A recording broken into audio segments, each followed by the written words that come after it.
Boris, l'un des pères célibataires a crevé l'écran dans ce premier numéro de Ma mère, ton père, l'amour et moi. Pour Télé Loisirs, le papa de Com a réagi au déroulé de l'épisode et s'est défendu d'être prétentieux. Ce jeudi 3 août, TF1 diffusait le premier numéro de Ma mère, ton père, l'amour et moi avec Hélène Manarino. L'occasion de découvrir les 8 parents célibataires, désireux de retrouver l'amour dans le programme sans savoir qu'ils sont épiés par leurs enfants. Parmi ces seniors, se trouvait Boris. Arrivé dans un style vestimentaire bien à lui, agrémenté d'un collier de perles qui a beaucoup fait parler, l'homme de 49 ans n'a laissé personne indifférent. Mais alors qu'il adoptait une attitude très sûre de lui au début de l'épisode, les téléspectateurs ont fini par découvrir une personnalité curieuse, sensible et à l'écoute des autres. Pour Télé Loisirs, Boris s'est d'ailleurs défendu d'être une personne prétentieuse, comme l'on te décrit certains.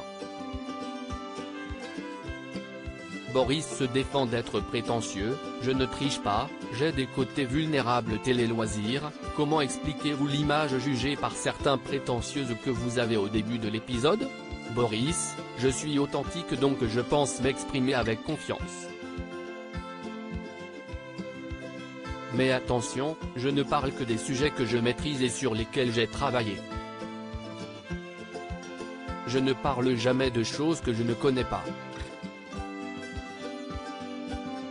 Peut-être que cette confiance surprend ceux qui en ont moins, je ne sais pas.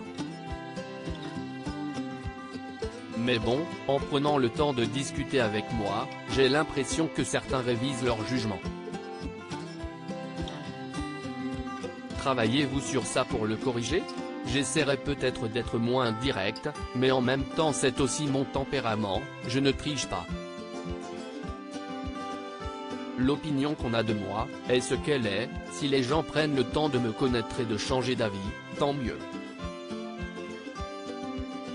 D'autant plus que je sais que j'ai beaucoup à apprendre des autres. Moi, j'aime connecter les gens et j'adore essayer de faire avancer tout le monde. Les mots durs de Cindy à votre rencontre, lors de votre premier rendez-vous, vous ont-ils fait quelque chose? J'ai des côtés vulnérables. Je peux me dire que si est dommage que Cindy pense ça. Mais, à ce moment précis, je ne me sens pas blessé, je suis quelqu'un de cool. En revanche, quand elle change d'avis à mon sujet, ça me fait plaisir. La critique me touche moins puisqu'elle se dit à la fin que je suis peut-être un mec bien. Ça m'a touché.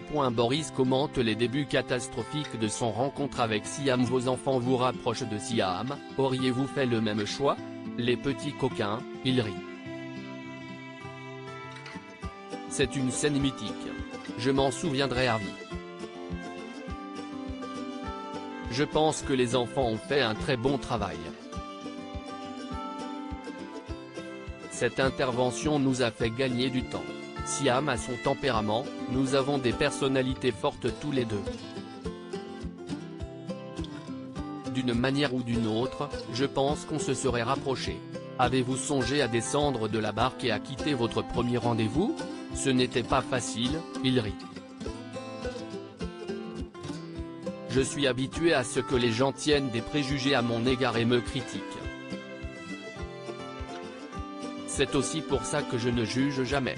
Là, le fait d'être dans un endroit idyllique, dans une barque romantique et le fait qu'elle était très jolie, ont atténué mon envie de partir. Et puis, j'étais dans une barque sur un lac, ce n'était pas évident de repartir à la nage, il rit. Une fois sur Terre, pendant le pique-nique, ça s'est plutôt bien et j'ai pu tenter d'essayer de la comprendre. C'est une expérience que je ne regrette pas, même si je ne la reproduirai pas tous les jours. J'accepte toujours le point de vue de l'autre, mais je ne suis pas masochiste non plus. Qu'est-ce qui vous a plu chez Siam? Siam est très directe et sans filtre. Elle ne triche pas non plus. Je pense que nous sommes les deux personnes de la maison à être venues sans aucune idée préconçue et en restant authentiques. Je pense que nous étions faits pour bien se marrer et bien apprendre à se connaître. Boris ne voit pas Martial comme un concurrent, nous ne sommes pas de la même catégorie. Martial aussi est attiré par Siam. Comment avez-vous vécu cette concurrence? Ce n'est pas une vraie concurrence. Nous ne sommes pas de la même catégorie. Nos tempéraments n'ont rien à voir. Je ne me suis pas senti en concurrence du tout. La preuve, à un moment donné, j'essaie de l'aider avec Siam. Moi, j'ai plutôt essayé de le voir comme un copain, et non comme un concurrent. Martial, je ne l'ai pas vu dynamique, je ne vois pas où on pourrait être en concurrence. Dès la fin du numéro, nous découvrons que d'autres célibataires vont prendre la place de ceux en place. Ça vous fait peur? Cette idée est géniale, car elle apporte du rythme dans l'émission. Dans une maison entre quadragénaires, on peut se sentir en vacances. Le fait que ça bouge, ça nous motive aussi à avancer dans notre quête de l'amour avec les femmes autour de nous. Honnêtement, ce qui m'a fait le plus de peine, c'était de me dire que j'allais perdre des copains. C'est ce qui me touche le plus, et ça m'a surpris, parce que j'ai eu l'impression d'être le seul à le ressentir comme ça. Quel bilan tirez-vous de cette expérience? Franchement, c'est une aventure extraordinaire. C'est une des plus belles expériences que j'ai vécues dans ma vie, et pourtant, j'ai vu des choses et beaucoup voyagé. Les conditions, le support et les gens étaient exceptionnels. J'avais rarement vu ça.